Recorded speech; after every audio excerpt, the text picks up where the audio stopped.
ఒకసారి పెట్టుబడి పెడితే కొన్నేళ్ల తర్వాత ఫిక్స్డ్ డిపాజిట్ మాదిరిగా స్థిరమైన ఖచ్చితమైన ఆదాయాన్నిచ్చే కలప చెట్లపై రైతుల్లో ఆసక్తి పెరుగుతోంది.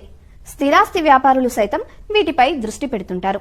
టేకు, ఎర్రచందనం, శ్రీగంధం, మలబారు వేప వంటివి ఇలాంటి పంటలే. వీటిలో సుగంధ పరిమళాలతో పాటు ఎన్నో విశిష్ట ఔషధ గుణాలను కలిగి ఉన్న కుందనపు చెట్టు ఈ శ్రీగంధం. ఈ సాగు చేసే విధానం, సందేహాల నివృత్తిని ఉద్యాన శాఖ సహాయ సంచాలకులు పద్మనాభం గారిని అడిగి తెలుసుకుందాం.